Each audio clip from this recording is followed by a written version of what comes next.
看到这个比分，我真的是给我气笑了。Seeing that score really made me laugh in anger. I don't want to swear, because no curse could capture how I feel right now. I'm talking about the national football team. Why not just disband them on the spot? How do they have the nerve to play every match only to get shut out? Do they have no shame left at all? 我也是贱，非要去看3-0韩国2队。 I'm such a fool for even watching. 3-0 against Korea's second team. Is this really your best effort? It's like you're just strolling around out there. Can you at least make it look like you're trying? In the second half, Korea stopped attacking and switched to defense. You couldn't even put up a fight.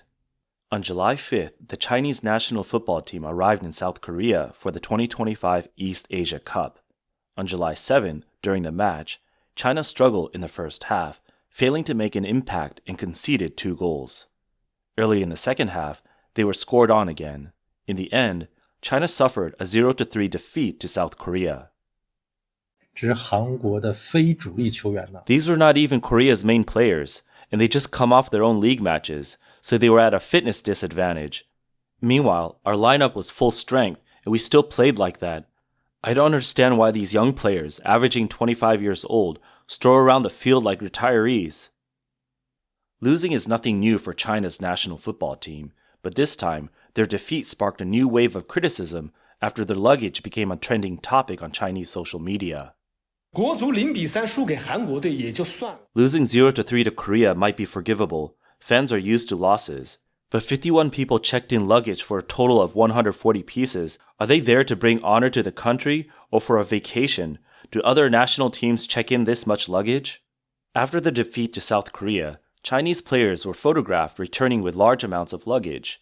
Some media outlets even combined footage of the players pushing their bags with fans shouting, "Disband, disband," to express their anger. 好家伙，这哪里是踢球啊？ What on earth is going on here? This isn't football. It's more like a shopping trip abroad. They can't even run, they can't score, and they're getting pushed around on the field. Then they come back and there's luggage piled up like a mountain, each of them dragging 6, 7, even 8 big suitcases. When they unzip, you bet it's all luxury goods, earning millions a year, staying in 5-star hotels, playing terribly, and still coming back with their heads held high like it's all fine. They're great at shopping, but terrible at football.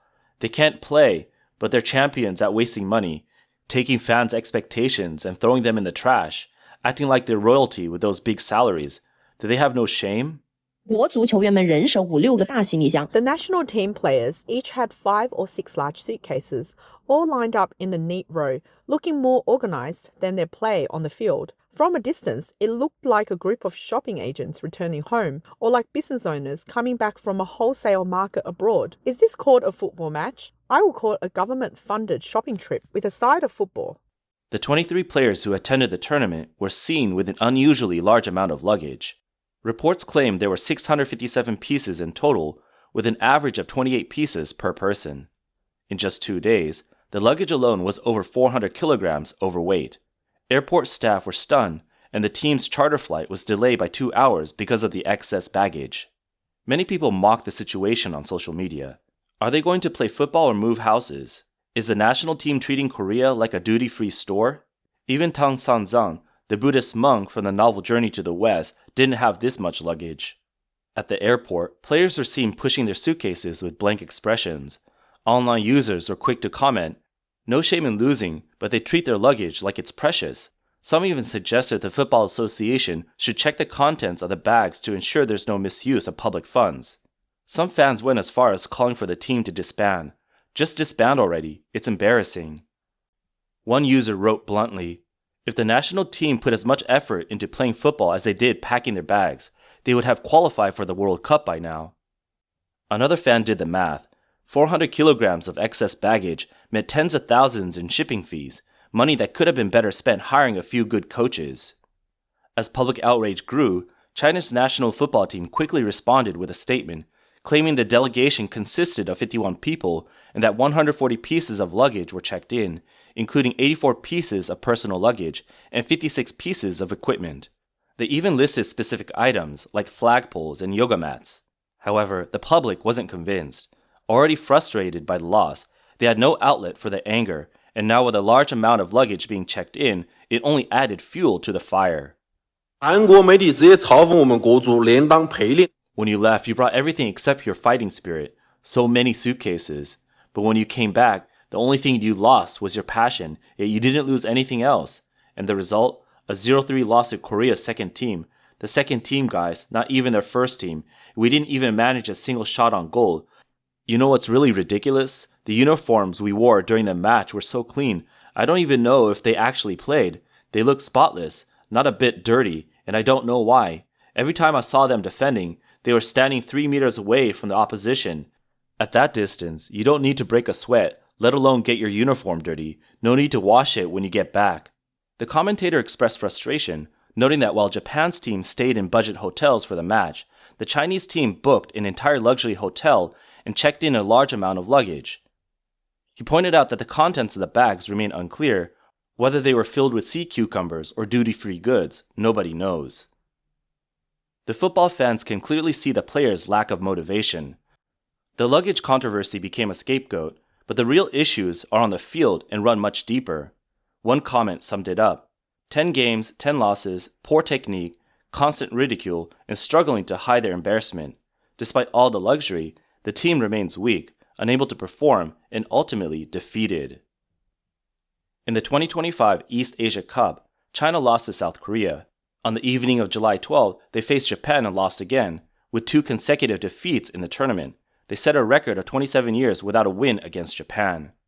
比赛一开场和上一场被韩国队轰。 The match started, and it was just like the last time we were knocked out of the World Cup by Korea. The commentator revealed that in the 10th minute of the game, a high-quality shot from Japan caught China's goalkeeper, Yang Junling, off guard. Later, China had a chance to equalize, but Zhang Yuning missed a one-on-one opportunity, and the follow-up shot by Wei Shihao was wide. In the second half, China put in 5 substitutions, but the overall performance remained lackluster. In the 63rd minute, Japan's Henry Hiroki Mochizuki scored again, bringing the final score to 2-0, marking another heavy loss for China. They were completely outplayed. Oh, whoa. Playing against Japan's third team, and even a draw seems like a luxury? 就是现在整不懂，就是国足现在纯。 I don't get it. What's the point of the national football team anymore? Seriously, can we just disband it? You go to Japan to play, and a whole bunch of you bring 200 suitcases. What are you doing? Are you porters? You're playing Japan's third team, and you can't even make it to play against their second team. You still get beaten 2-0. What were you doing out there? You don't even have the decency to be ashamed. I mean, look at this. Hong Kong played against Korea and still managed to score a goal. You couldn't even get one in. The ball stayed in your half, rolling back and forth. No real shots on target. No real attempt at goal. What's the point of you guys existing if all you do is let the entire nation down? The last time China played against Japan was in the World Cup quarterfinals at the end of last year, where China lost 1-3 at home. Notably, in the same World Cup quarterfinals, China suffered a humiliating 0-7 defeat in Japan, the worst loss to Japan in the team's history. Some commentators describe Japan's attack as slicing through China's defense like cutting vegetables, with China's players unable to respond. Media outlets criticize the slow pace of the Chinese Super League and the players' inability to execute tactics despite the coach's efforts. At the time, former national team player Fan Ziyi, watching the match live in Shanghai, expresses frustration at halftime. The other team scores so easily. If I weren't so far away, I'd want to jump into the Hangpu River. Losing to Japan is one thing, but letting them score that easily is just unacceptable. After the match, Fan posted on social media, "The strength difference is clear. Losing is acceptable, but this kind of loss is really hard for fans to take." On July 12th, after the loss to South Korea, thousands of comments flooded social media under Fan Ziyi's post. One comment read, "It's so embarrassing. Just cancel this sport." Another one said, "Losing is one thing, but there's no sign of any effort by the team. It's just hard to understand." However, for this highly anticipated match, Chinese state broadcaster CCTV did not air the game. CCTV explained that the broadcast rights were priced excessively high and that the station firmly resisted foreign capital's interference in the sports rights market. The public largely agreed with CCTV's decision, saying it was wise to avoid a night full of frustration for millions of viewers. Commentator and YouTube personality Zhang Fen suggested there were deeper reasons behind CCTV's decision. He pointed out that the Chinese government had been stoking anti-Japanese sentiment due to the issue of Japan's nuclear waste discharge, raising tensions. In this context, a football match between China and Japan put the government in a difficult position. If China won, there could be widespread celebrations. If China lost, there could be protests. With rising unemployment and widespread dissatisfaction, any spark could ignite a larger social outburst. In China, a football loss often becomes a national failure, especially when it's against Japan. Such a loss can lead to public questioning of the country's ability and leadership. CCTV, with its broad reach, knows the outcome could lead to collective frustration, something the government fears, so the match wasn't aired. Zhang argued that this was the real reason. Historically, China's performance against Japan in football has shown a significant gap. As of June 2025, China has won 8, drawn 12, and lost 22 other matches against Japan, scoring 55 goals and conceding 89. Since the turn of the century, China's win rate against Japan has fallen below 10%. The 0-2 defeat in the 2025 East Asian Cup further highlights the gap between China and the top teams in Asia. It's not just the loss to Japan that's troubling. In June 2025, during the third round of the 2026 World Cup quarterfinals in Asia, China lost 0-3 to Indonesia after 90 minutes of play. During the group stage, China's journey was full of ups and downs. They drew 1-1 with Singapore, losing control of their qualification destiny. However, in the final round, Singapore's goalkeeper played exceptionally against Thailand, indirectly helping China make it through by goal difference and reaching the final 18-team stage. Despite this, in the 18-team round, China beat Indonesia at home and Bahrain away, giving hope for qualification. But they were defeated by Japan, Saudi Arabia, and Australia even after the addition of naturalized player Sergin Ho, and ultimately, for the first time in 68 years, they failed to qualify after losing to Indonesia. Before the match against Indonesia, China had already been underperforming, with a 2-6 record, finishing last in Group C and out of contention for the top 2 spots. After the loss to Indonesia, China's remaining hope for the 4th spot was dashed, making them ineligible for the World Cup. This marks China's 6th consecutive World Cup absence. After the match, Chinese media outlet Global Times shared a comment, noting that the frustration and anger seen 3 years ago when China lost to Vietnam in the World Cup qualifiers was replaced by a sense of helplessness, confusion, and resignation this time. Chinese social media reflected this sentiment, with comments such as, "It's hard to explain. There aren't many teams left for China to lose to. Winning for the national team would be as surprising as the sun rising in the west," and "Just disband already." Fans at the match were even more filled with intense anger.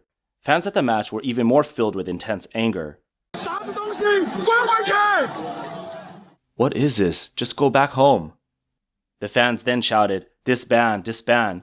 What a disgrace, what a disgrace, go home." When the team returned to China, fans greeted them at the airport with chants of, "What a disgrace," and "Disband." Before losing to Indonesia, China's national football team had already suffered a defeat to Vietnam. In the 2022 World Cup qualifiers, China lost 1-3 to Vietnam, a result that proved disastrous, as China was eliminated from World Cup contention 2 rounds early. Many Chinese fans were deeply disappointed. They felt that even if China had won against Vietnam, qualifying for the World Cup would still have been a long shot. However, losing to Vietnam was harder to accept, especially since China had previously won 8 straight matches against Southeast Asian teams. Fans watching the match at home were infuriated. After the game, one fan grabbed a hammer and smashed his television screen in anger. He then threw the TV on the floor and kicked it in frustration, unable to contain his rage. The loss had pushed him to a breaking point. Regarding China's current football strength, Vietnamese media mocked the national team, saying that even if they naturalized aliens, they still wouldn't qualify for the World Cup. For Chinese athletes, it seems football just isn't their sport. Why does China's football team keep failing? An article in Sohu points out that Chinese football has long been in decline. The Chinese Super League is in chaos, with poor management and a focus on connections rather than talent when selecting players. Many young athletes from ordinary families dream of playing football, but they lack the financial means and connections to get the opportunity. Today, the national team is mostly made up of players from wealthy families, treating football more like a hobby than a career. With little room for growth, it's no surprise the team is struggling. In the Chinese Super League, players start with million-dollar salaries, earning money without much effort. With such financial rewards, it's hard to expect players to give their all. When they reach the international stage, they're careful not to risk injury that could threaten their lucrative contracts. There's another deeper issue behind this. China's sports world is filled with temptation of money and fame, and it's one of the key areas of systemic corruption in the Chinese government. Men's football, which is close to the hearts of millions of Chinese, is particularly affected. Under such corruption, it's hard to see anyone genuinely committed to playing football. In November 2022, China's former national team coach Li Tie was investigated and sentenced to 20 years in prison in 2024. Since his investigation, more than 10 senior officials from the Chinese Football Association have been implicated. Some commentators have even joked that these officials could form a team in prison. The former vice president of the Chinese Football Association, Li Yuyi, was sentenced to 11 years for bribery. The former president, Chen Shuyuan, was sentenced to life imprisonment, and another former vice president, Yu Hongchen, received a 13-year sentence. Former executive vice secretary general, Chen Yongyang, was sentenced to 14 years, and former CSL general manager Dong Zheng received an 8-year sentence.